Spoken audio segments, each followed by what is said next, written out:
सब ब्रजवासी नाच रहे हैं, गा रहे हैं, उत्सव मना रहे हैं। तभी एक कंस के द्वारा भेजी गई राक्षसी, कंस ने यहाँ राक्षस बुलाए थे। जैसे ही वो अष्टभुजी देवी विंध्यवासिनी मैया जो अभी विंध्याचल पर्वत पर विराजती हैं, उन्हीं का ही जन्म हुआ था यशोदा मैया के यहां, जो कि कंस के यहां जाकर के कंस को बता के आई कि तेरे शत्रु ने तो ब्रज में जन्म ले लिया। कंस ने यहां राक्षसों को बुलाया और सबसे कहा, भैया हमारे शत्रु ने ब्रज में कहीं जन्म लिया है, ढूंढो कहां है। तभी सबसे पहले हाथ उठाया पूतना ने, बोले ये काम हमको दीजिए पहले, लगता है हमसे ही इतना काम हो जाएगा, बाकियों की जरूरत ही नहीं पड़ेगी। कंस बोला, देवी आप क्या करोगे? पूतना ने बताया, मैं 10 दिन के भीतर ब्रज में जितने बालक हुए हैं सबका पता निकलवा करके सबके घर जाकर के सबको मार दूंगी, उन्हीं बीच आपका शत्रु कृष्ण भी मर जाएगा। कंस बोला, मारोगी कैसे, कैसे करोगी? तब पूतना ने बताया कि मैं रूप बदल करके जाऊंगी, पयोधर में विष लगा के जाऊंगी, बालकों को खेलने की भावना से अपनी गोद में लूंगी, पयोधर का पान करा दूंगी और आपके इतने ब्रज के बालकों के मध्य आपका शत्रु भी मर जाएगा। कंस ने पहले सतर्क कर दिया था, बहुत मायावी बालक है। अच्छा, ये राक्षसों को ठाकुर जी मायावी लगते, ठाकुर जी मायावी नहीं है। ठाकुर जी तो वो हैं जिनके कारण माया परे हो जाती है। पर ऐसे ही राम जी को भी मायावी कहता था कौन?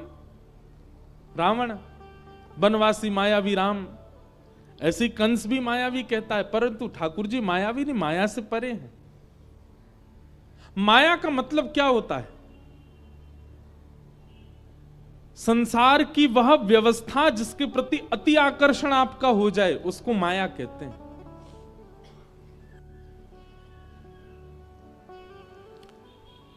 पूतना बोली, आप चिंता मत करो, मैं तो बस जाती हूं और आपके शत्रु को मार के आती हूं। पूतना रूप बदल करके गई। जितने बालकों ने जन्म लिया ब्रजमंडल में, सबके घर जा जा करके सुंदरी बन करके गई थी, तो सब उस पर विश्वास कर लेते थे। जैसे ही गोकुल आई, गोकुल में जैसे ही चरण रखा पूतना ने, पूतना का सौंदर्य इतना था, बहुत ध्यानपूर्वक सुनिएगा, कि ब्रजमंडल में उत्सव मना रहे सब ब्रजवासी उत्सव मनाना भूल गए और सब केवल पूतना को देखें। इतनी सुंदर, ऐसा रूप, ऐसी चाल, पूतना के रूप पर सम्मोहित होते चले गए। केवल पुरुष ही नहीं, गोपियां भी मोहित हो गई पूतना पर, इतनी सुंदर बन के आई थी। हमारे यहां का, हम मानवों का एक स्वभाव है कि जहां हम सुंदरता देखते हैं ना, वहां फिर हम अन्य चीजों को नजरअंदाज कर देते हैं, और यही हमारी सबसे बड़ी भूल है। ठाकुर जी का सबसे बड़ा गुण यही है कि वो सुंदरता ही नहीं देखते, वो अन्य गुणों पर ज्यादा प्रकाश डालते हैं। और मानव का सबसे बड़ा दुर्गुण यही है कि वो सुंदरता देख के बाकी गुणों को छोड़ देता है। पर मैं आपको बता दूं, जो व्यक्ति नित्य सत्संग करता हो, नित्य आध्यात्म जिसके चिंतन में रहता हो, वो व्यक्ति इस दृष्टि में भी निपुण हो जाएगा कि वो सुंदरता पर ज्यादा मोहित नहीं होगा। सुंदरता मतलब किसी के रूप की नहीं, रूप की ही नहीं, सब कुछ सुंदर, चाहे वो पहाड़ हो, समुद्र हो, चाहे वो भोजन हो, चाहे वो वस्त्र हो, चाहे वो इंसान हो, चाहे वो नगर हो, कुछ भी सुंदर नहीं लगता। सुंदरता है, पर सुंदरता देख करके उसके प्रति आसक्ति नहीं होती, उसके प्रति मोह नहीं होता। यह आध्यात्मिक व्यक्ति का लक्षण है। पूतना जैसे ही आई, पूतना पर सब मोहित हो गए। पूतना ने नंद भवन में प्रवेश किया तो यशोदा मैया ने भी उसकी सुंदरता देख करके एक बार तो विधाता से कही, अरे विधाता, तो नेक शर्म ना आई हैं मानो विधाता ने पूछा हो, मैया काय बात को ऐसो कह रही है। यशोदा मैया बोली, लाला के काजे जैसी बहू होनी चाहिए वो तो तेने इतने दिन पहले भेज दी, और लाला मेरो आज भेजो है। मैं तो अपने लाला के काजे ऐसी बहू लेके आती जैसी ये छोरी आ रही का है। ब्रजभाषा समझ में आती है? हाँ, बिसौली कोई अमेरिका नहीं है, न कहीं दूर है। वो बात अलग है कि रास्ता थोड़ा लंबा पड़ जाता है, वैसे दूरी ज्यादा नहीं है। इतना ही दूर दिल्ली से वृंदावन है। वृंदावन से कितना दूर होगा बिसौली? 200 है?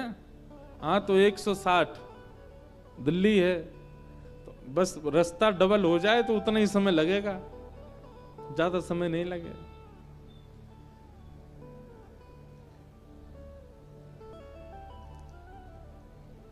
मैया बोली, विधाता अब तैने एक गलती तो कर दी, जे छोरी पहले ही भेज दी दुनिया में। अब एक काम और कर दियो, या छोरी की छोरी करवाई दियो ताकि मैं अपने लाला को ब्याह कर दूं। कम से कम या जैसे गुण तो आ जाएंगे मामा। आप लोग भी धन्य हो, बताओ, पूतना की छोरी के काजे ताली बजा रहे हो हैं? पूतना की छोरी तो ब्याह कराओगे ठाकुर जी को? ठाकुर जी गोद में लेटे। अच्छा, ठाकुर जी की आयु कितनी है? 6 दिन के हैं लाल जी। 6 दिन के ठाकुर जी, और गोद में पौड़े पौड़े सोच रहे हैं, मैया रुक जा भाई, तेरी बहू के मुख दिखाऊं मैं तो है। नेक देर रुक जा, इतनी जल्दी आकर्षित मत होवे कोई के मुंह पे। मन ही मन सोच रहे हैं ठाकुर जी। 6 दिन आके पूतना आई। यशोदा मैया बोली, अरे बहन, पहली बार देखी हो तुम?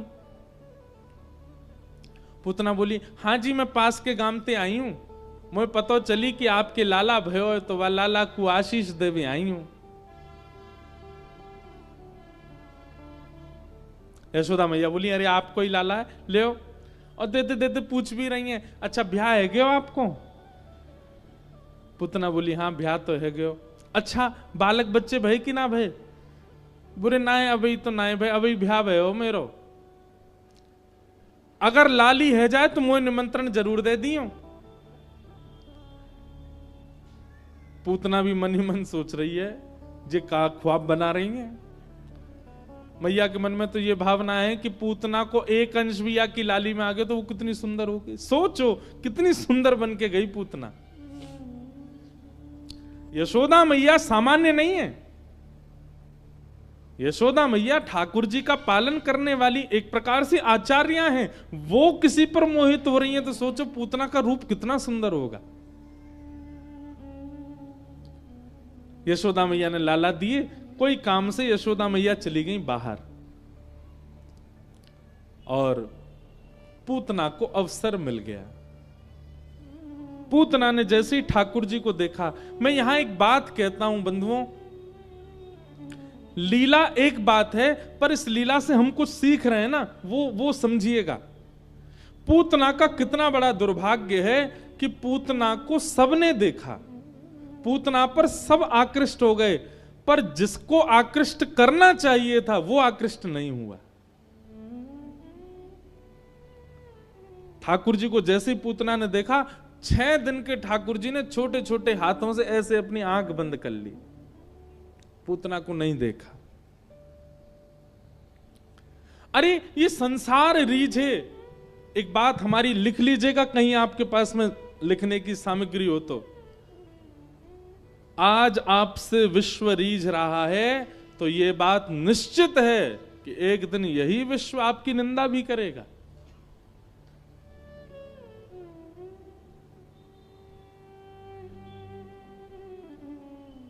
हम कथा सुनाते हैं, इतने सारे लोग प्रेम करते हैं, इतने सारे लोग स्नेह देते हैं। भगवान ना करे एक भूल भी अगर हमसे हो गई ना, तो जितने प्रेम करने वाले हैं यही सबसे पहले आगे आएंगे और बुरा बोलेंगे, कुछ भी कह सकते हैं। ये संसार का नियम है।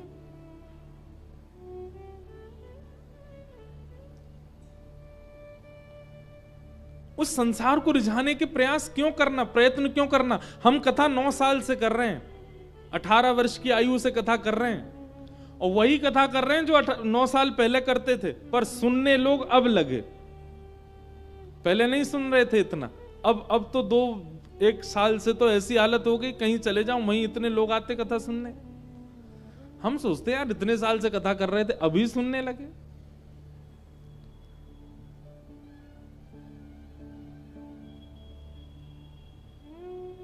कोई प्रयास नहीं किया सबको रिझाने का, वो सामान्य कथा, और ऐसे ही करते रहेंगे जीवन भर।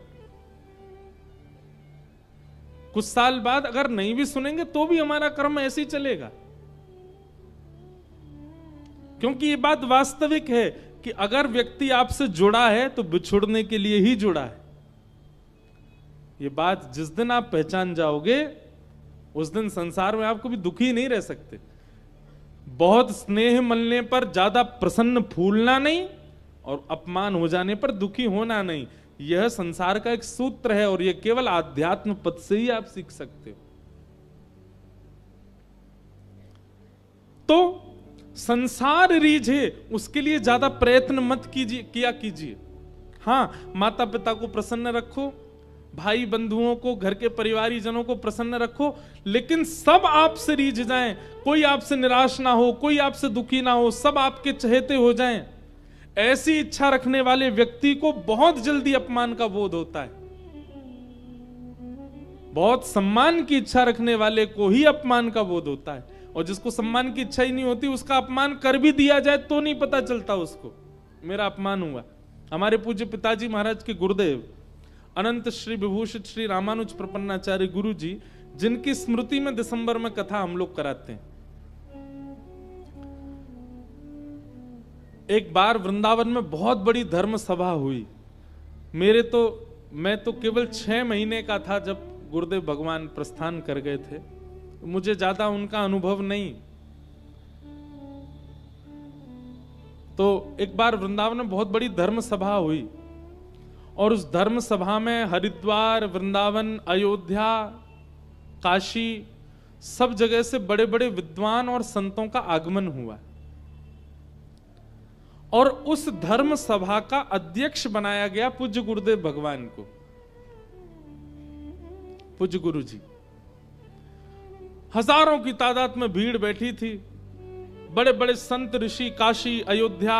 और ये बात हम बता रहे हैं लगभग 35 साल पुरानी, हमने भी सुनी है पूज्य पिताजी से, पूज्य महाराज जी से, मलुकपीठ वाले महाराज जी से। मलुकपीठ वाले महाराज जी भी कुछ समय अध्ययन किए भागवत जी का पूज्य गुरु जी से। तो उस सभा में हजारों की भीड़, और मंच पर एक से एक बड़े बड़े विद्वान सब बैठे हैं।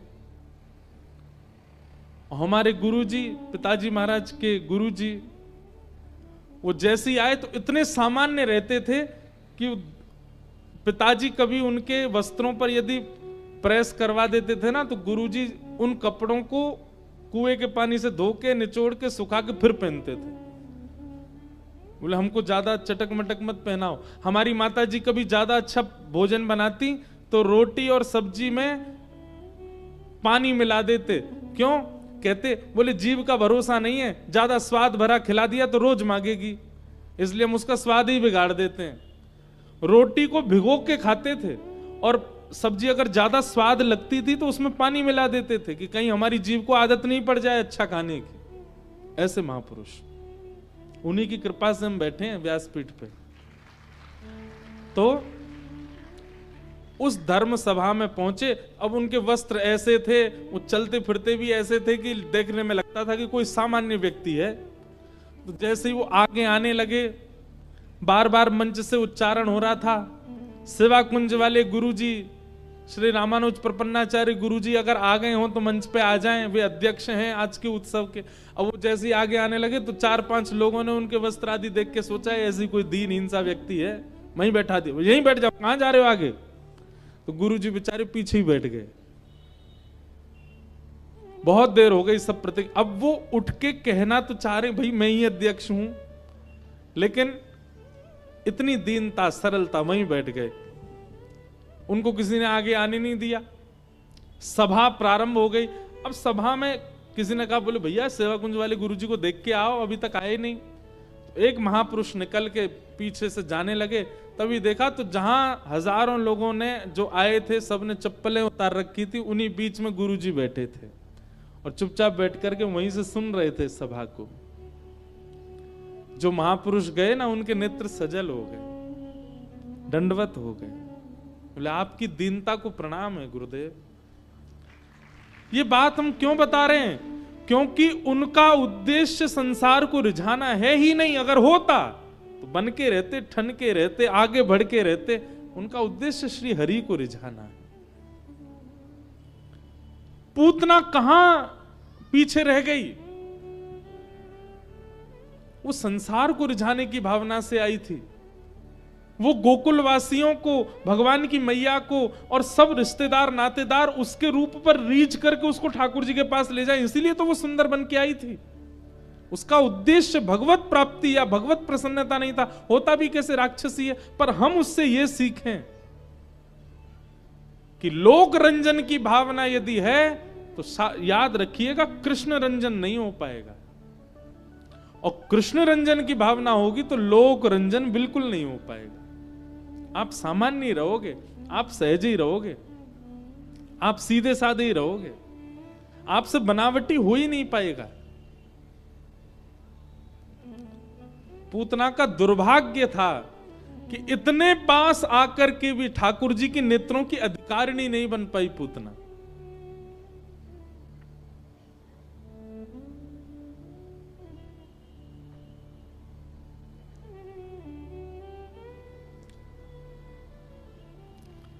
पूतना ने भगवान की ओर देखा, अपना पयोधर भगवान के मुख में दिया।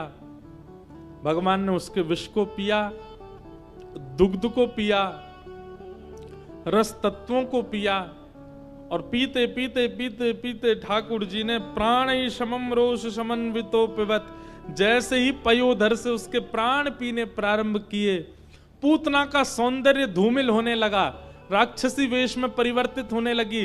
विशाल हाथ, विशाल पैर, विशाल मुखमंडल, विशाल उसका शरीर होता चला गया। सामुंच मुंचाल मित प्रभाषणी, अरे बालक छोड़, अरे बालक छोड़, चिल्लाने लगी। भगवान को पकड़ के दूर खींचने लगी, लेकिन ठाकुर जी ने तो ऐसे पकड़ रखा है कि पूतना हट ही नहीं रही है दूर। अंत तो गत्वा, भगवान ने जब पूतना के प्राण पी लिए, प्राण पी करके जब उसके प्राण निकल गए, धड़ाम से गिरी, तब ठाकुर जी ने छोड़ा। हमारे पूज्य पिताजी कहते हैं कि ठाकुर जी कह रहे हैं, मौसी जी हम तो ठिकाने लगा के ही छोड़ेंगे। कोई आ जाए हमारे बट में, चाहे भक्त आ जाए चाहे राक्षस आ जाए, जब तक दारी के ठिकानों नहीं लगा देंगे तब तक चैन ना हिलें। और ठाकुर जी ने पूतना का वध कर दिया। बोलो पूतना मर्दन भगवान की। होए सो चटक मटक सो ठाकुर, तीनों लोकन हूँ मैं ना। हाँ लोकन हूँ मैं नाय, तीनों लोकन हूँ मैं नाय। हाँ लोकन हूँ मैं नाय, तीनों लोकन हूँ मैं नाय। हो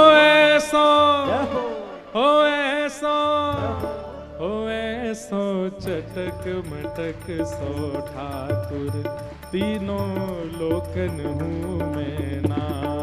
ऐसो चटक मटक सो ठाकुर, तीनों लोकन। अभी तो लाला केवल छेदना को है, छेदना में ही चटक मटक है गए हो। 1 वर्ष को 1.5 वर्ष को है के तो जन कहा करेगो भैया। हो ऐसो चटक मटक सो ठाकुर, तीनों लोकन हूँ मैं ना। ऐसो चटक मटक सो ठाकुर, तीनों लोकन हूँ मैं ना। लोकन हूँ मैं ना, तीनों लोकन हूँ मैं ना। हाँ लोकन हूँ मैं ना, तीनों लोकन हूँ मैं ना। अरे हाँ लोकन हूँ मैं ना, तीनों लोकन हूँ मैं ना। हाँ लोकन हूँ में नाय, तीनों लोकन में नाय। हो ऐसो ऐसो चटक मटक सो ठाकुर तीनों लोकन में नाय। हो ऐसो चटक मटक सो ठाकुर तीनों लोकन में नाय।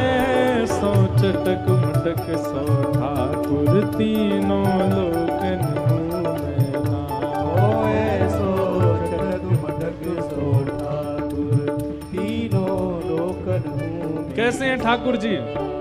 ओ टीन ठोर ते टेढ़ो दिखे, तीन ठोर ते टेढ़ो ही दिखे। नटकी सी चलगत ये सीखे, नटकी सी चलगत ये और सीखे। टेढ़े नैन चलावे तीखे, टेढ़े नैन चलावे तीखे।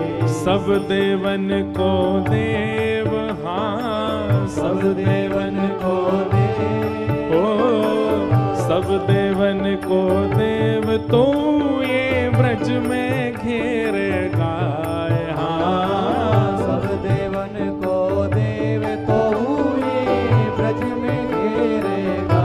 अरे हाँ सब देवन को देव तो ये ब्रज में चरावे गाय। हाँ सब देवन को देव तो ये ब्रज में चरावेगा। अरे ऐसो ओ ऐसो चटक मटक सो ठाकुर तीनों लोकन हूँ मैं नाय। ओ ऐसो चटक मटक सो ठाकुर तीनों लोकन में नाय। ऐसो चटक मटक सो ठाकुर तीनों लोकन हूँ मैं नाय।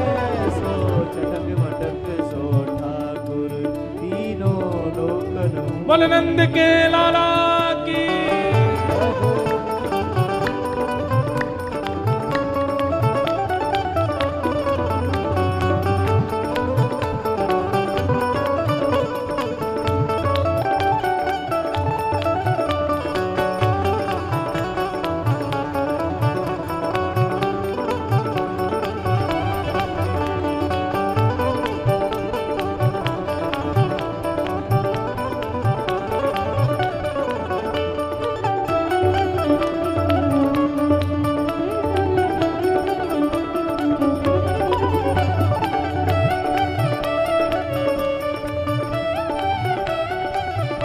और कैसे हैं? ओ बड़े बड़े असुरन को मारो, बड़े बड़े असुरन को मारो। नाग कालिया पकड़ पछाड़ो, नाग कालिया पकड़ पछाड़ो। 7 दिनन तक गिरिवर धारो, 7 दिनन तक गिरिवर धारो। 7 दिनन तक गिरिवर धारो। 7 दिनन तक देखो, गिरिवर धारो। बड़े बड़े असुर मारे, पूतना आदि। कालिया नाग को ऐसे नथ दियो महाराज की जैसे इनको ही भैया हो। और 7 दिना तक गिरवर रुई की फोहा की तरह 7 कोस लंबो चौड़ो गिरिराज उठा लियो। इतने बलवान है लेकिन फिर भी ब्रज में कहा स्थिति है? ऐसो बली तो, हाँ ऐसो बली तो खेलन में ग्वालन से पिट जाए। हाँ ऐसो बली तो खेलन में ग्वालन पे पिट जाए। अरे हाँ ऐसो बली तो खेलन में ग्वालन से पिट जाए। हाँ ऐसो बली तो खेलत में ग्वालन पे पिट जाए। अरे ऐसो ओ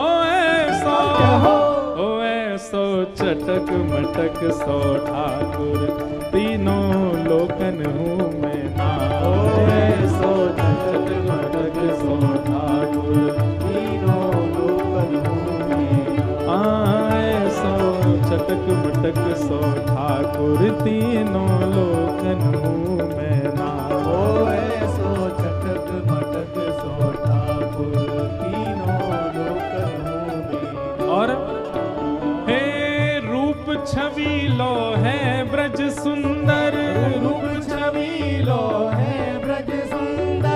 रूप छवीलो है ब्रज सुंदर, रूप छवीलो है ब्रज सुंदर, पर बिना बुलाए डोले घर घर, बिना बुलाए डोले घर घर, बिना बुलाए डोले घर घर। बिना बुलाए और कौन है? घर घर। हाँ, ब्रज गोपी प्रेमिन को चाकर, ब्रज गोपी प्रेमिन को चाकर, ब्रज गोपी प्रेमिन को चाकर,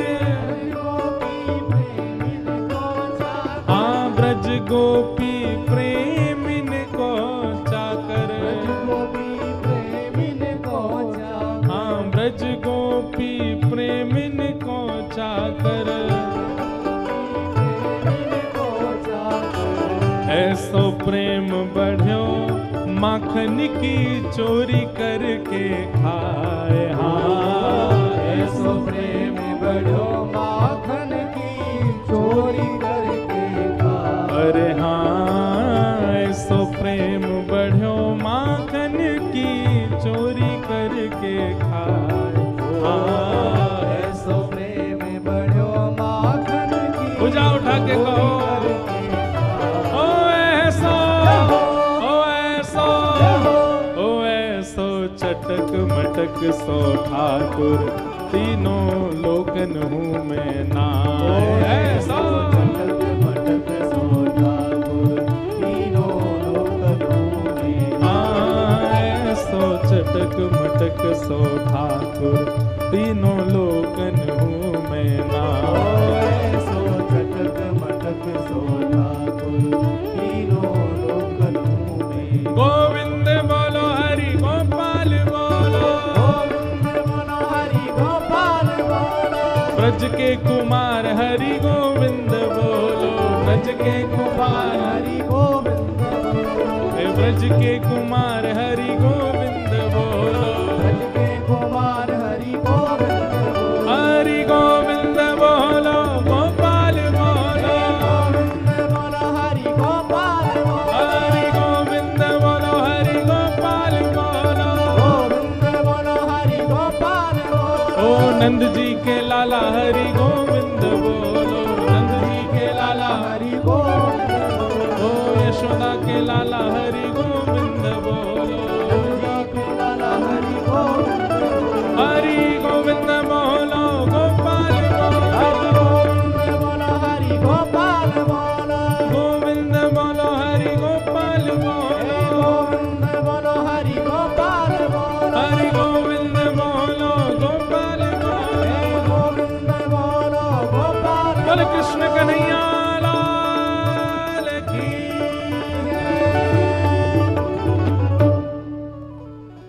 छेदना के नेक्स्ट से लाला ने इतनी विशाल पूतना को वध कर दियो। बोल पूतना मर्दन भगवान की। कैसे हमारे ब्रज के नंदन हैं। बैठ जाओ सब लोग। ठाकुर जी ने पूतना को वध कियो। धीरे धीरे ठाकुर जी और बड़े भये। अच्छा एक बात, इतनी बड़ी बड़ी लीला ठाकुर जी कर रहे हैं, पर ब्रजवासीन को नेक भी संदेह ना होवे कि जे भगवान है।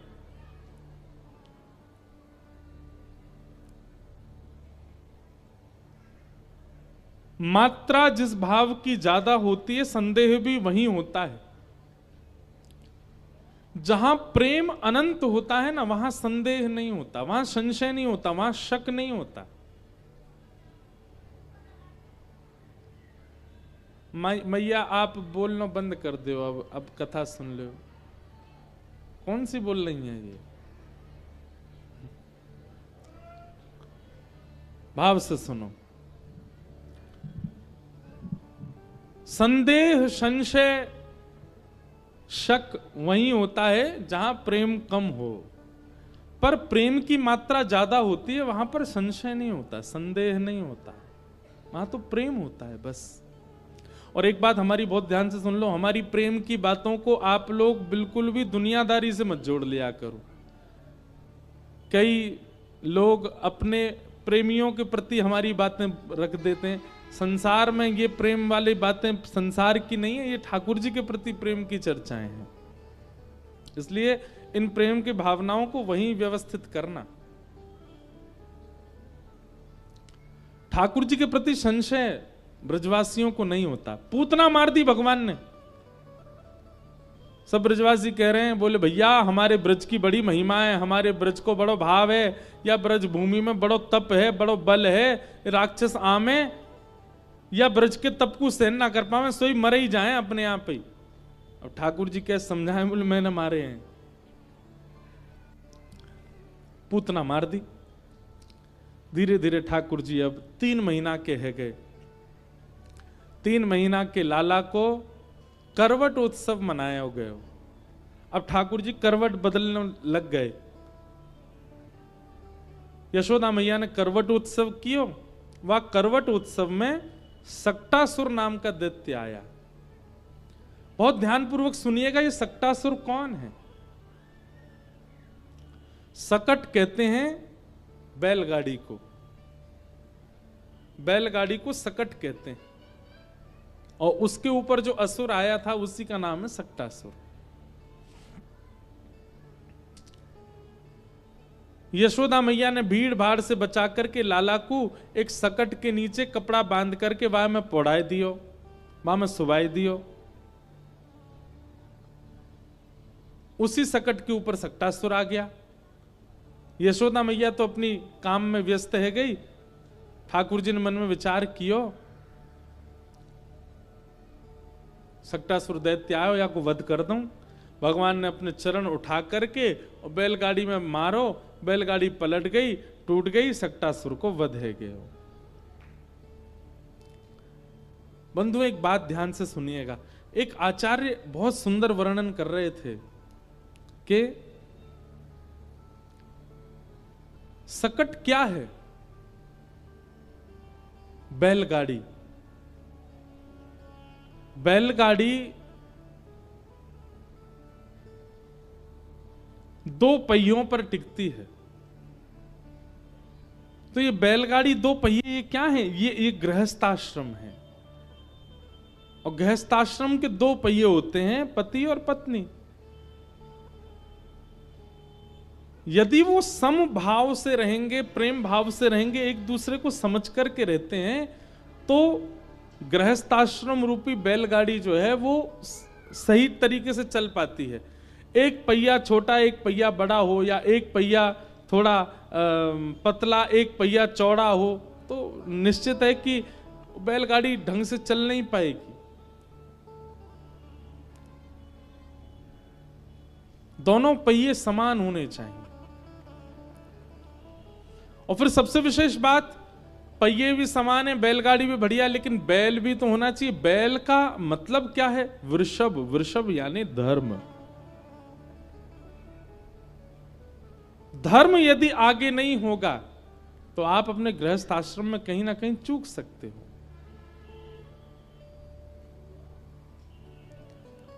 बिना धर्म के यदि बैलगाड़ी खड़ी है तो निश्चित है कि श्री ठाकुर जी अपने पाद प्रहार से उस गृहस्थ आश्रम को अपने से दूर रखेंगे, उसको स्वीकार नहीं कर सकते। इसलिए धर्म युक्त होकर के बैलगाड़ी हो, वृषभ के सहित बैलगाड़ी हो, धर्म युक्त होकर के गृहस्थ आश्रम हो।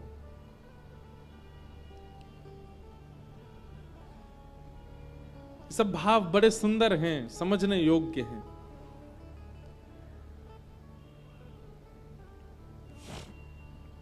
भगवान ने सक्टासुर का वध किया। धीरे धीरे ठाकुर जी अब 1 वर्ष के हो गए। 1 वर्ष के लाला ने तृणावर्त नाम के एक राक्षस का वध किया। वो कैसे किया? ये तृणावर्त जो था ये हवा के बवंडर के रूप में आया था, और जैसे ही ब्रजमंडल में आयो ठाकुर जी को पता चल गई तृणावर्त आ रहा है। वास्तव में मैया लाला को दूध पिवा रही आंगन में बैठ के। लाला ने मन में विचार करी, तृणावर्त आयो तो आंगन ते मुंह को उड़ा के ले जाएगा, और मेरे संग संग यशोदा मैया हुए ले जाएगा। अब मैं तो वाकू ऊपर जाके मार दूंगा, आकाश में ले गए हो तो, लेकिन यशोदा मैया के सामने लीला कैसे होएगी? तो ठाकुर जी ने दूध पीते पीते अपनो वजन इतना भारी कर लियो कि यशोदा मैया को ऐसा लगन लगो कि लाला ने ज्यादा दूध पी लियो, भारी है गयो है। मैया ने लाला को ऐसी पौड़ा दियो, वो लाला बहुत दूध पी लियो, अब तू नेक देर पौड़ ले, नेक देर लेट जा, मैंने कुछ काम कर आऊं। और यशोदा मैया भीतर आंगन से उठ के चली गई। ठाकुर जी बोले अब ठीक है, मैया संग रहती तो कैसे जातो। इतने में ही तृणावर्त बवंडर के रूप में आया और जैसे ही नंद भवन के आंगन में आया, भगवान को उड़ा करके ले गया आकाश में। थोड़ी दूर जैसे ही गए, भगवान ने तुरंत अपना रूप धारण किया, तृणावर्त का गला पकड़ करके आकाश से ही नीचे पटक दिया, तृणावर्त का वध हो गया। सब ब्रजवासी दौड़े दौड़े गए। एक शिला के ऊपर नन्हे से गोपाल जी बैठे हैं, 1 साल के है, बैठने आगे हो ठाकुर जी है, और तृणावर्त मरा हुआ पड़ा है। ब्रजवासी सब बोले भैया हम तो पहले ही कह रहे, हमारे ब्रज में इतना बल है, हमारे ब्रज की इतनी सामर्थ्य है कि राक्षस कितने आ जाएं या ब्रज में टिके ही ना पावे, आते ही कछु देर में उनको वध है जाए। किसी को भी ये संशय नहीं होता कि ये लाला मार रहा सबन ने। ठाकुर जी खिलखिल करके हंसने लगे। कितने भोले भाले ब्रजवासी, इनको बिल्कुल भी संशय संदेह मेरे ऊपर नहीं होता है।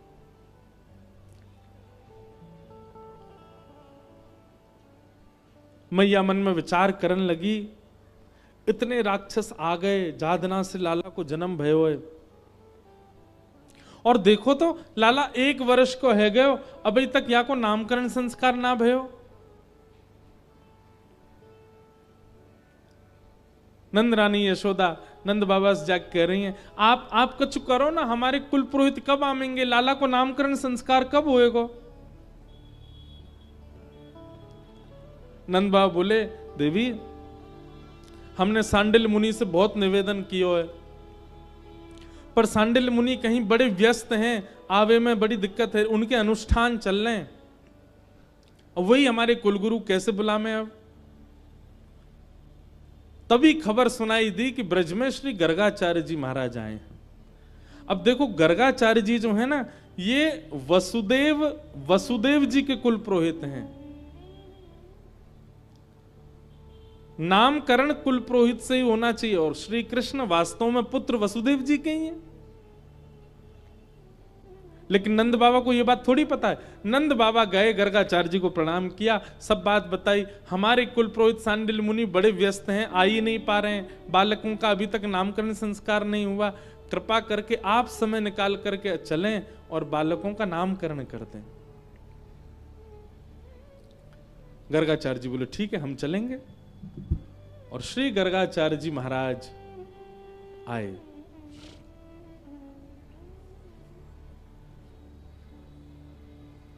नामकरण संस्कार के लिए यशोदा जी की गोद में श्री बलराम जी को बैठाया गया।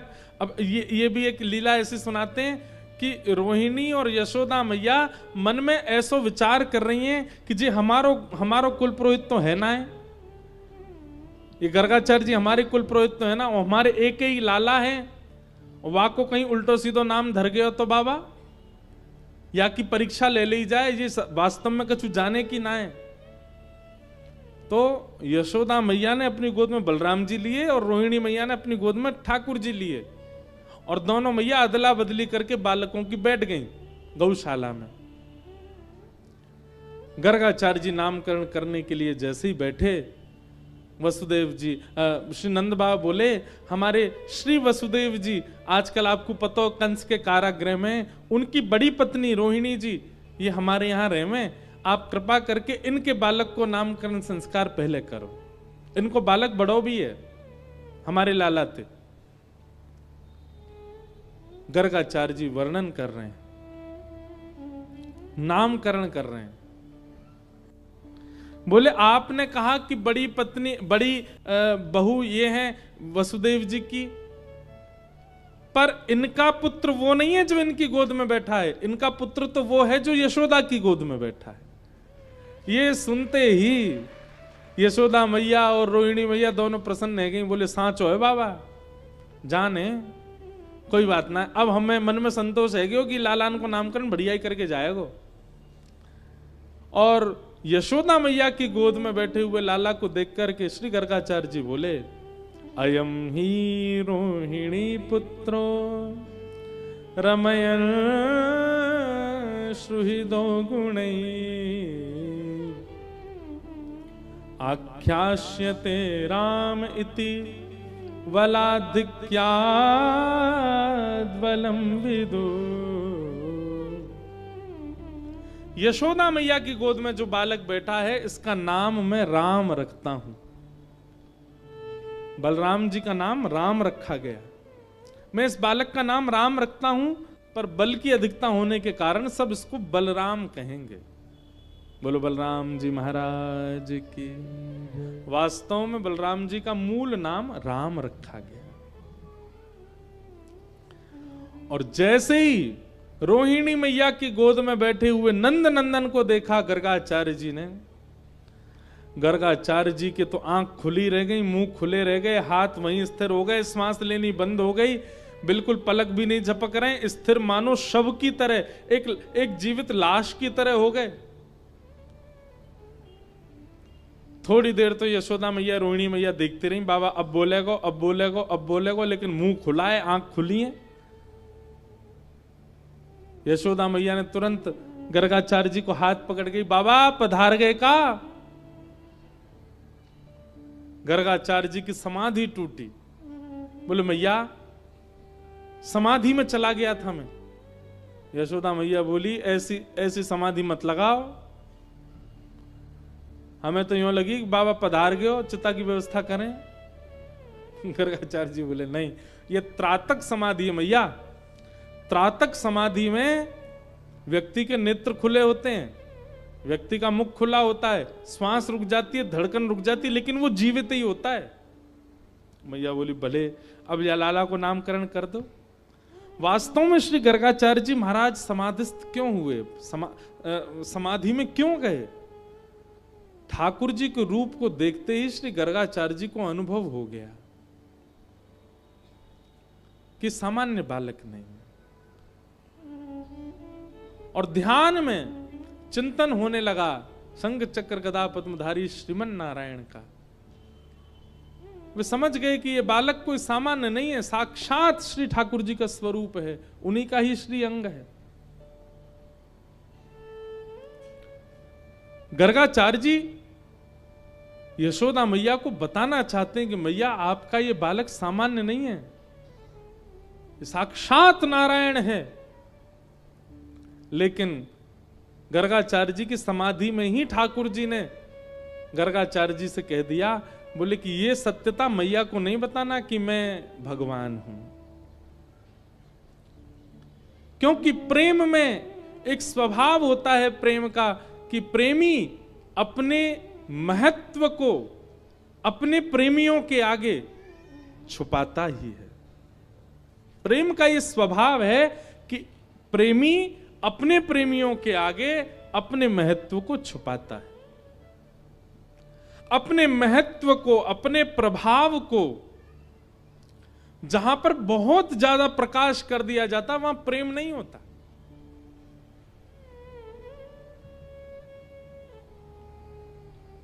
अपने महत्व को छुपाना यह प्रेम का स्वरूप है। श्री ठाकुर जी बोल रहे हैं, बोले गर्गाचार्य जी अगर आपने इन सबको बता दिया कि मैं परमात्मा हूं, तो ये वैसी लीला मेरे साथ नहीं करेंगे जैसी लीला ये अपने बालक के संग करना चाहते हैं। ये मेरे संग फिर भगवान जैसा बर्ताव करेंगे और वो मुझे स्वीकार नहीं। मैं तो इन ब्रजवासीन को प्रेम स्वीकार करवे आया हूं, या हमारे आप इनको मत बताइयो कि मैं परमात्मा।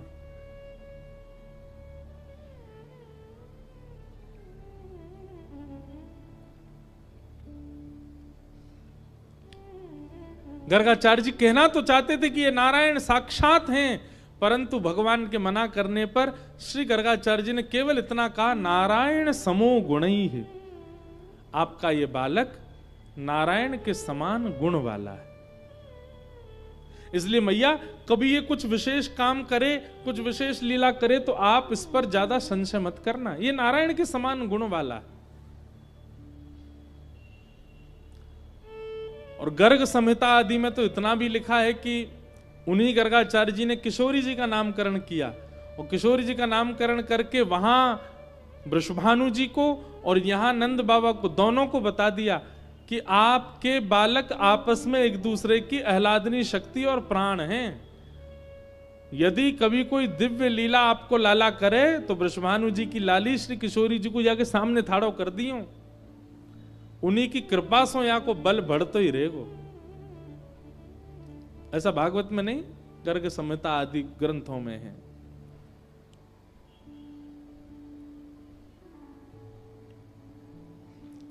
गर्गाचार्य जी ने छोटे लाला का नामकरण संस्कार किया और क्या नाम रखा? आसन वर्णास्त्रयो ह्यास्य गुह्यतो नुयुगम तनु शुक्ले रक्तस्तथा पीत इदानीं कृष्णतां गत। मैया, आपका ये बालक कभी रक्त वर्ण का था, कभी श्वेत वर्ण का था, कभी पीत वर्ण का था। इस बार इसका वर्ण कृष्ण है, इसलिए इसका नाम भी मैं कृष्ण रखता हूं। बोलो कृष्ण भगवान की। कृष्ण, कृष्ण शब्द का अर्थ क्या होता है? बहुत ध्यान से सुनिएगा, सनातनी है आप लोगों को पता होना चाहिए। राम शब्द का अर्थ क्या होता है, कृष्ण शब्द का अर्थ क्या होता है? राम मतलब रमन्ते योगिनोस्मिन इति रामः, जो योगियों के हृदय में रमण करता रहता उसको राम कहते हैं। मतलब जो शुद्ध हृदय वाले हैं, जो पवित्र आत्मा हैं, जिनके विचार में दूषितता नहीं है, ऐसों के चित्त में जो सदा रहते हैं, उनको राम कहते हैं। श्री कृष्ण का मतलब क्या है? कृष्ण, कृष्ण के अनेक अर्थ हैं, परंतु वास्तव में कृष्ण वर्ण है। वर्ण मतलब कॉम्प्लेक्शन, त्वचा का जो वर्ण होता है, ये पंडाल का भी एक वर्ण है, आप सब का भी वर्ण है। तो कृष्ण एक वर्ण है। और कैसा वर्ण है? काले नहीं है ठाकुर जी, सांवले भी नहीं है ठाकुर जी। ठाकुर जी का रंग कैसा? ना काला, ना लीला, ना सांवला, कुछ विचित्र ही है। उसका वर्णन नहीं किया जा सकता, वो ऐसा वर्ण है। अच्छा, कभी कभी बताएं,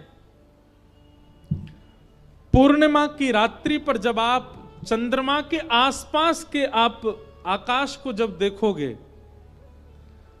एक संत बता रहे थे, पूर्णिमा का चंद्रमा जब होता है और विशेष रूप से शरद पूर्णिमा का चंद्रमा, तो उस चंद्रमा के आसपास जो उसका प्रकाश से अंधेरा दिख रहा होता है, वो एक प्रकार का कृष्ण वर्ण होता है।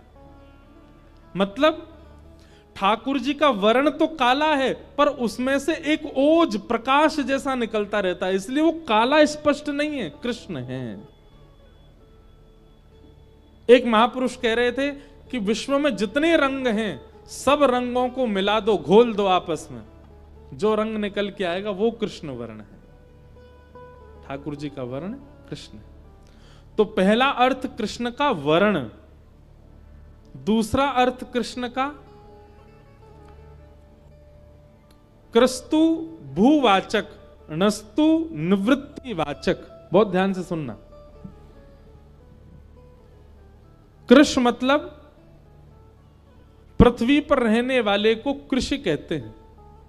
पृथ्वी की सेवा करने वाले, पृथ्वी का पालन करने वाले को कृषि कहते हैं, किसान कहते हैं, उसी को संस्कृत में कृषि कहते हैं।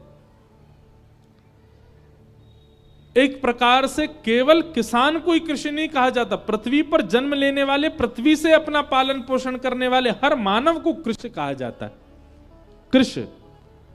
और उस मानव रूपी कृष्ण का जिस नाम को गाने से निवृत्ति हो जाती है, उन्हीं का नाम है कृष्ण। समझ गए अर्थ? क्रस्तु भूवाचक, संधि विच्छेद कर दो कृष्ण का, तो क्रस्तु भूवाचक, णस्तु निवृत्तिवाचक। जिस नाम को गाने से पृथ्वी पर रहने वाले निवृत्त होते हैं, उनका नाम है कृष्ण। तीसरा अर्थ सुनो, कृष्ण का मतलब क्या है? कर्षतीत कृष्ण, मतलब जो आकर्षण करता है, जो अपनी ओर खींचता है, उसका नाम है कृष्ण। ठाकुर जी या तो अपनी रूप माधुरी से आपको खींच लेंगे। मैंने कहा कि भैया वृंदावन में जाके कोई यूं कहे कि मैं तो आंख पे पट्टी बांध लूंगा, देखूं ठाकुर जी मुझे कैसे खींचेंगे। बांध लो आंख पे पट्टी, ठाकुर जी बोलेंगे ऐसा कि उनका स्वर सुन के तुम खिंच जाओगे। आप कहोगे हम कानों में रुई लगा लेंगे, फिर कैसे खींचेंगे। तो आंखों से मत देखो, कानों से मत सुनो, ठाकुर जी बगल से निकल जाएंगे, उनके तन की सुगंधी अद्भुत होगी कि तुम उसी के पीछे चल दोगे। नाक बंद कर लो, नाक भी, आंख भी, कान भी, तीनों बंद कर लिए, अब कैसे खींचेंगे ठाकुर जी। बोले ठाकुर जी अपना अधरामृत आपके मुख में दे जाएंगे, उससे आप उनके हो जाओगे। आप कहोगे मुख भी बंद कर लिया, अब कैसे ठाकुर जी खींचेंगे। बोले श्री कृष्ण बगल में खड़े होकर के केवल आपको अपनी एक उंगली से छू देंगे, उनके स्पर्श से आप उनके हो जाओगे। जो हर भांति हर प्रकार से आपको अपनी ओर खींचने की पूरी क्षमता रखता है, उसका नाम है कृष्ण। जो अपनी रूप माधुरी से, अपनी वेणु माधुरी से, अपनी ललित माधुरी से, अपनी त्रिभंग लली माधुरी से, अपने शयन माधुरी से आपको अपनी ओर खींच लें, वही श्री कृष्ण है।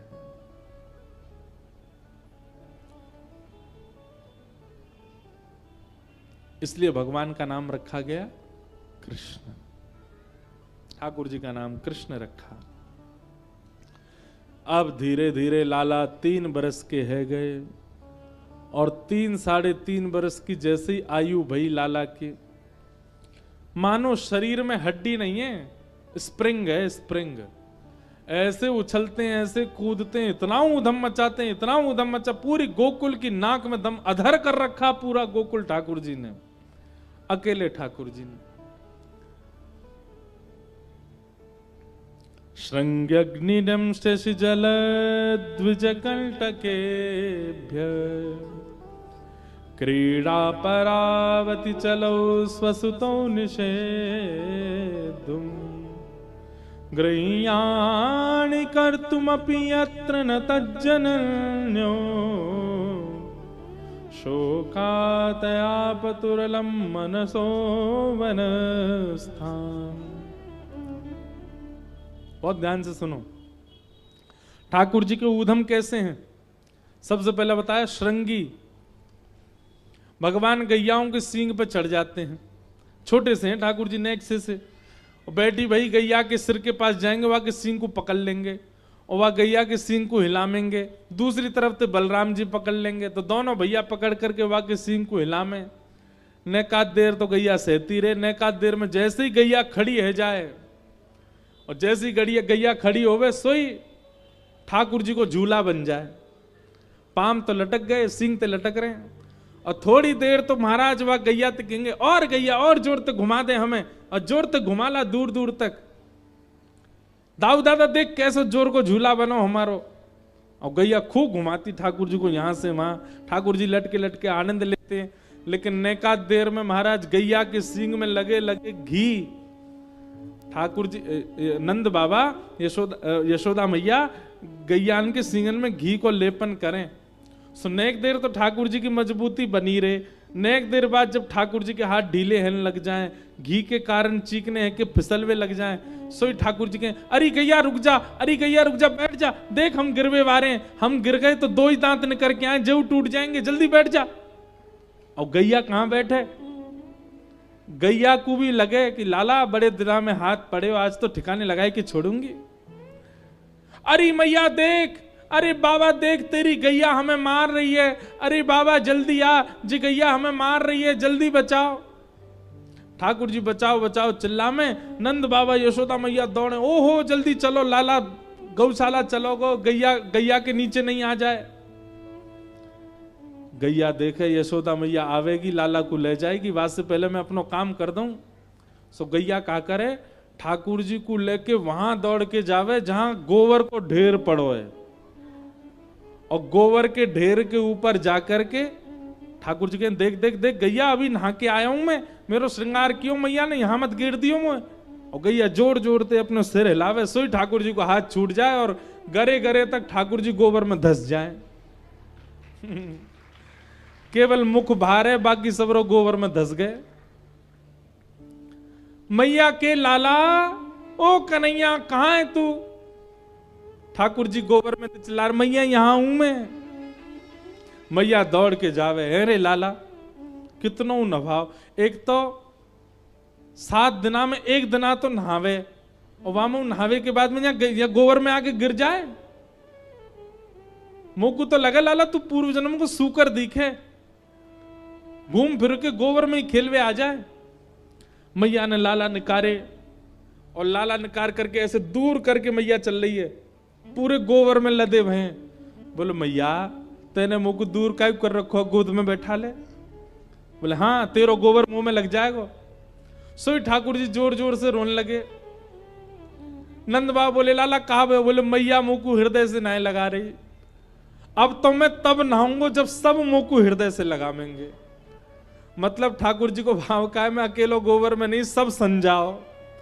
नंद बाबा गले लगाए, वो गोबर में कर दिए। यशोदा मैया गोबर ते कर दी, दाऊ दादा भी गोबर में कर दिए, रोहिणी मैया कर दी। जब सब गोबर में है गए तब ठाकुर जी बोले हाँ अब नहाऊंगो, अकेले गोबर में नहीं। ऐसी ठाकुर जी की लीला। अच्छा एक बात बताएं, ठाकुर जी ने सबसे पहला शब्द क्या बोला? अभी हम तो खैर आगे निकल गए लीला में, लेकिन ठाकुर जी ने जब बोलना सीखा तो सबसे पहला शब्द क्या बोला? श्री सूरदास जी की कई पंक्तियों को देखें तो वहां से पता चलता है।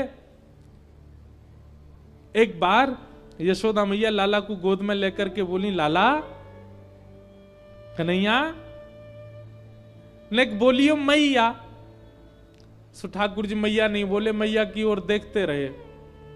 नंद बाबा आके बोले मैया ना बोले को, या मोह दो मैं बुलवाऊं। गोद में लेके बाबा बोले अच्छा लाला बोलियो बाबा।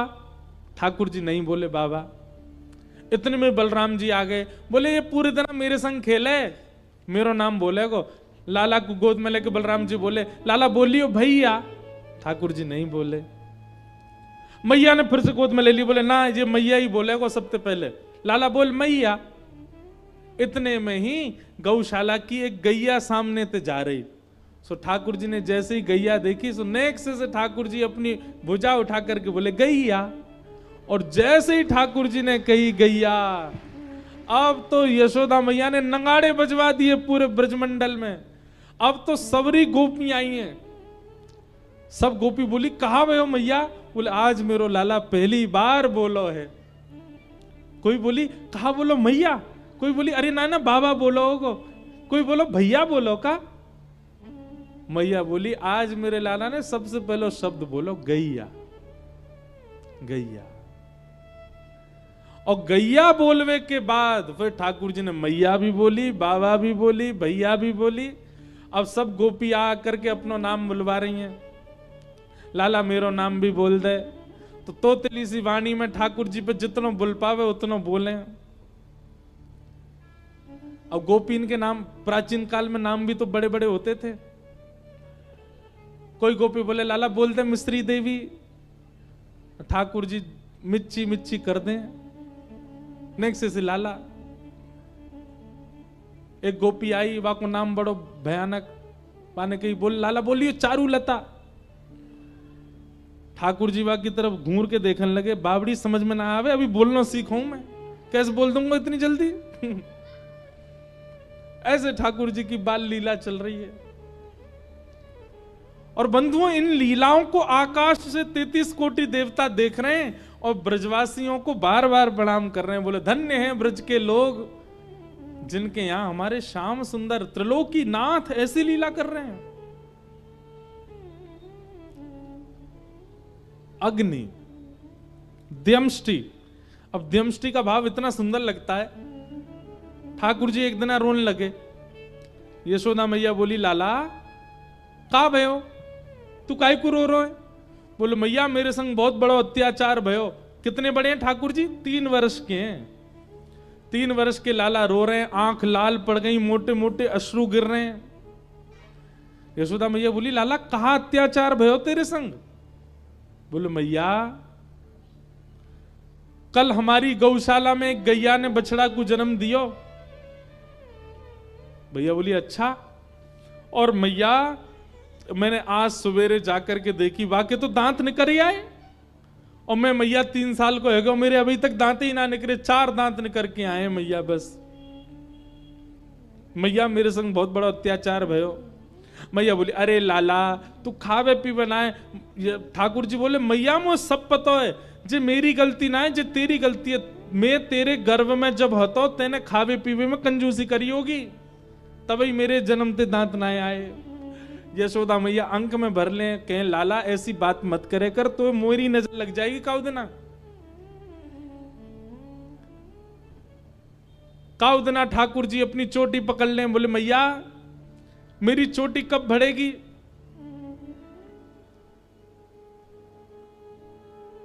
यशोदा मैया कबहू बढ़ेगी चोटी।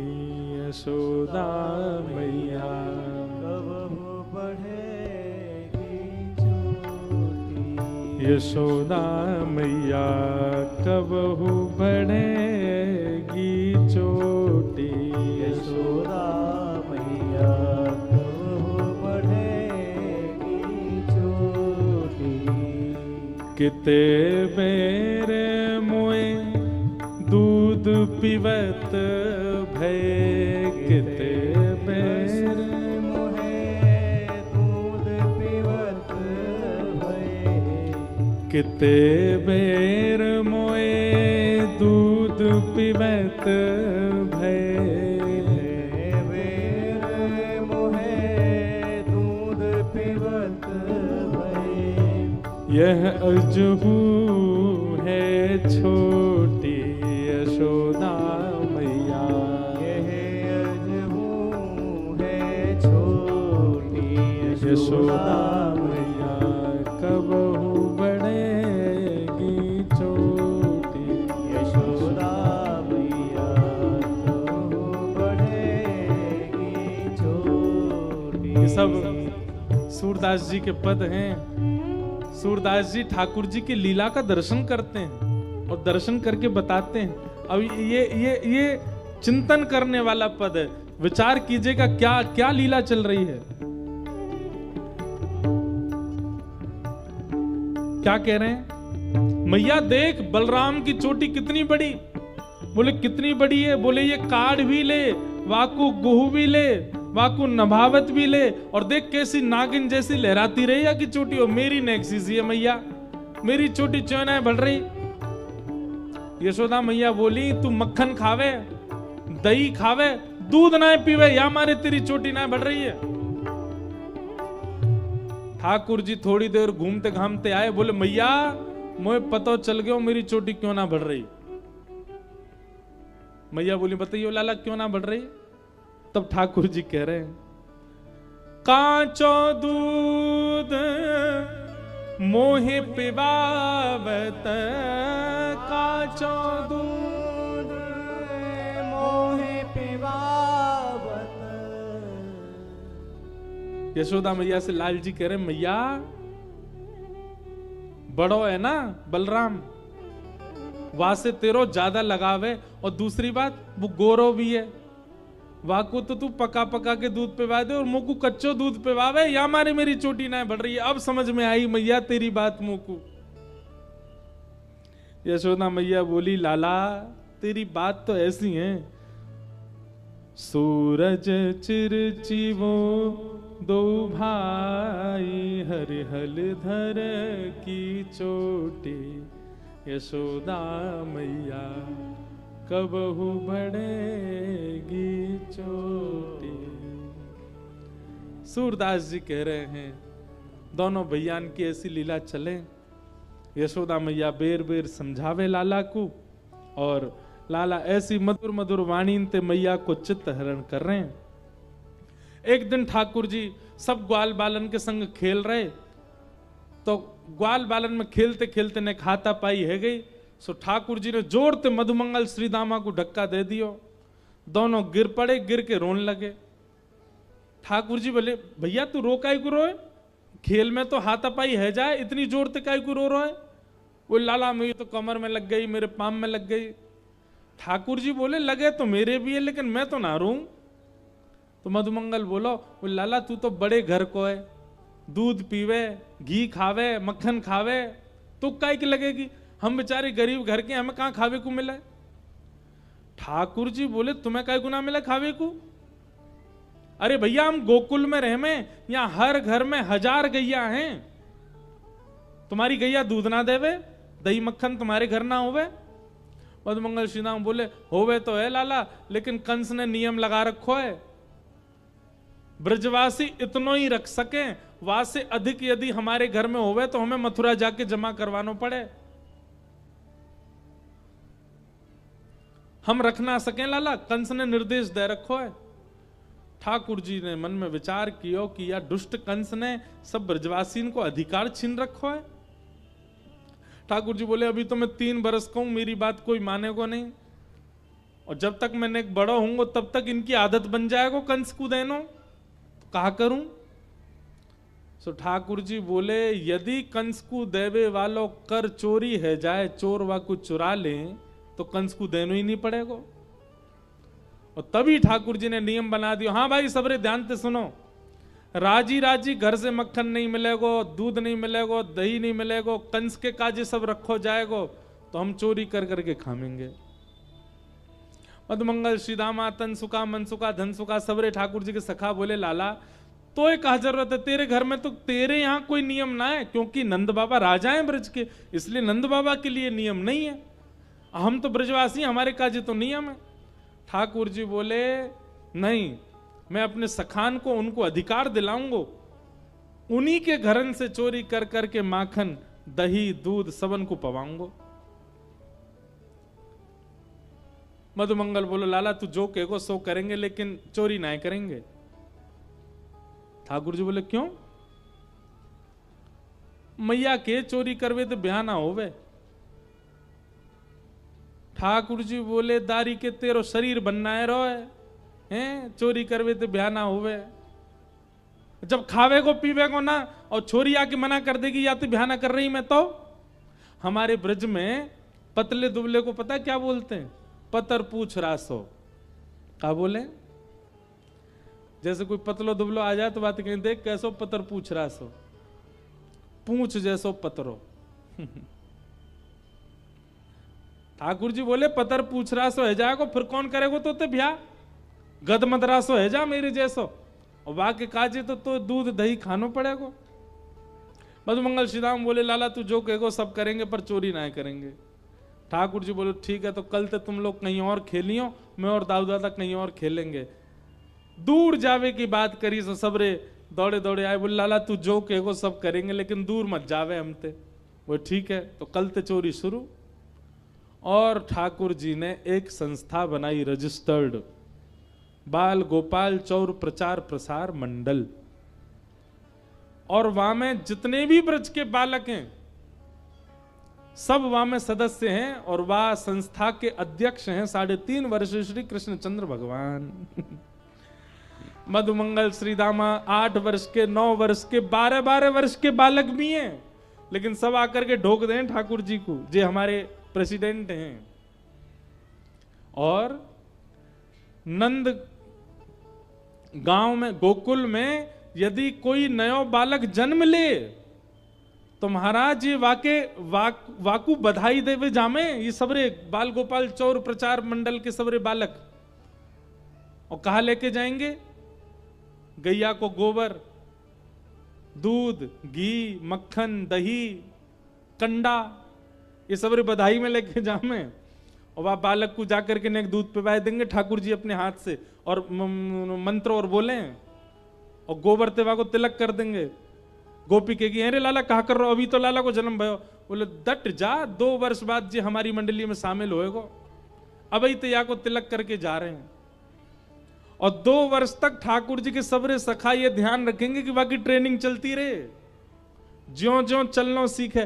ठाकुर जी को जाके सबरे जानकारी दें, लाला वो बालक भयो ना, बोले हाँ अब चलवे लगो है, हाँ तो वह लेके आओ अपनी मंडली में शामिल करो।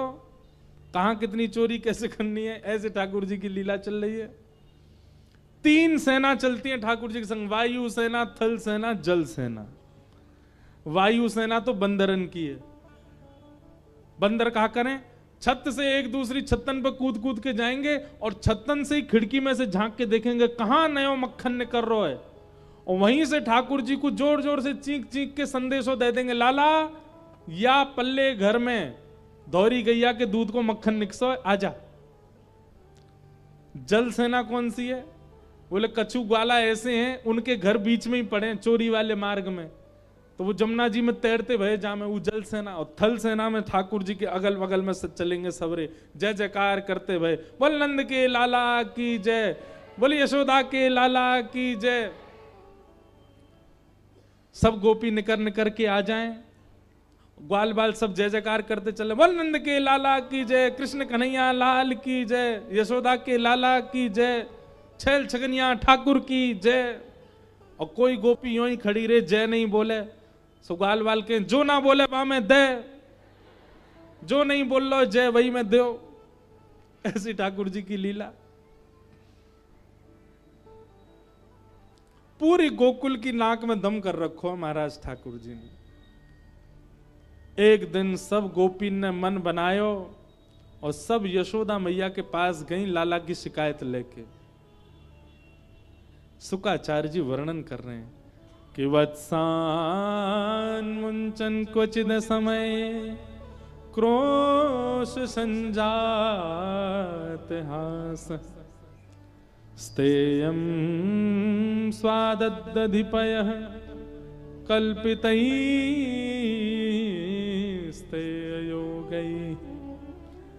मरकान् भोक्षन् बिभजति सचेन्नात्रिभाण्डं विनति द्रव्यालाभे सग्रह कुपितो यात्युपक्रोशतो कान। बहुत ध्यान से सुनो सब लोग, इधर देखो। गोपियां सब पहुंच गई यशोदा मैया के पास। सुबह सुबह को समय है, लाला पलना में सोए हैं। यशोदा मैया, अच्छा देखो हमारे ठाकुर जी जल्दी नहीं उठते, ब्रज के लाला जल्दी नहीं उठते। वो बात अलग है कि हमारे ब्रज के कई मंदिरों में मंगला आरती सुबह जल्दी होती है, पर बिहारी जी की मंगला ही नहीं होती, सीधे 8 बजे ही उठते हैं बिहारी जी। यशोदा मैया भी अपने लाला को ज्यादा देर जल्दी उठावे ना है, आराम से सो के उठेंगे ठाकुर जी। एक बात कहें, अपने घर के ठाकुर जी के प्रति यदि आपका लाला का भाव है, लाल का भाव है, नेक्स्ट से लाला है, तो उनकी सेवा फिर उसी भाव से करो। आराम से उठें, खूब चकाचक पावें, खूब आनंद करें, वैसी फिर उनकी सेवा की पूरी व्यवस्था रखो। जैसे हमारे लाल जी, उनके दोनों तरफ जो 2 मसनद है ना, उन मसनद के भी भाव हैं। ये दिख रहे हैं सबको? इनके क्या भाव हैं? ये 2 मसनद नहीं है, ये यशोदा मैया के घुटने हैं। लाला गोदी में बैठे हैं यशोदा मैया की, तो कभी तो लाला या वाले घुटना पर टिक जाएं, कभी या वाले पर। तो ये दोनों जब ये मसनद उठाई जाती हैं तो इनको भी प्रणाम किया जाता है। क्यों? ये यशोदा मैया की घुटने हैं। पीछे जो गद्दी लगाई जाती है हमारे लाल जी के, उसके प्रति भाव यह है कि यशोदा मैया का पेट है, ठाकुर जी गोद में बैठे हैं तो पेट पे ऐसे टिक के बैठे, तो पीछे कमर लगा रखी यशोदा मैया के पेट से। कभी कभी इन मसनदों में सुंदर चुटीला भी बांधे जाते हैं, यशोदा मैया की चोटी है। वो सब भाव अंतरंग के हैं ठाकुर जी के। यशोदा मैया के गोद के लाल जी हैं, उसी भाव से सेवा होती है ठाकुर जी की।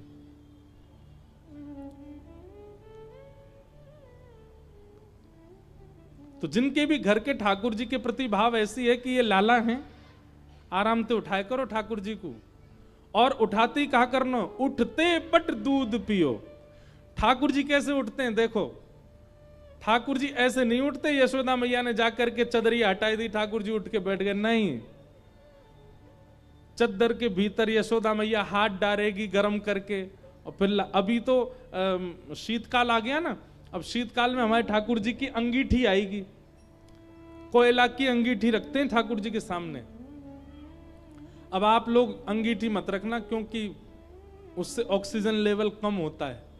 हम तो बड़ी व्यवस्था वैसी करके चलते हैं, तो अंगीठी हमारे यहाँ व्यवस्थित हो जाती है, हमको पता है, तो हम खिड़की खोल देते हैं पहले ही सब।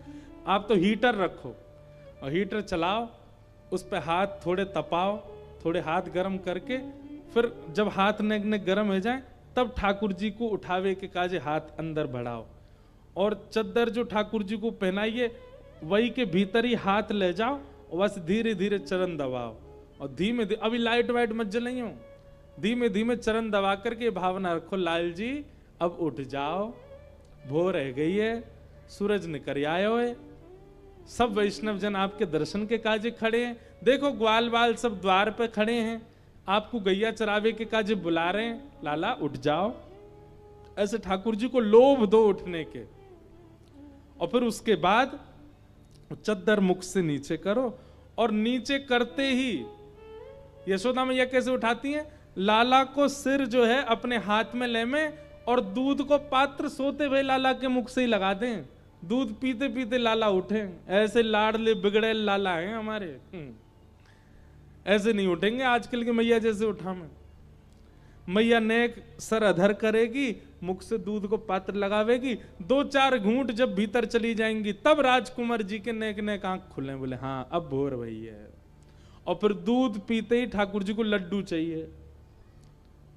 ये सब भैया शुद्ध हैनो, नहानो धोनो, मंजन करनो, शुद्धता करके नए वस्त्र पहन के सेवा, ये सब हमारे काजे नियम है, ठाकुर जी को कोई नियम ना है। खुद तो बिस्तर पे ही नाश्ता कर लें उठते ही।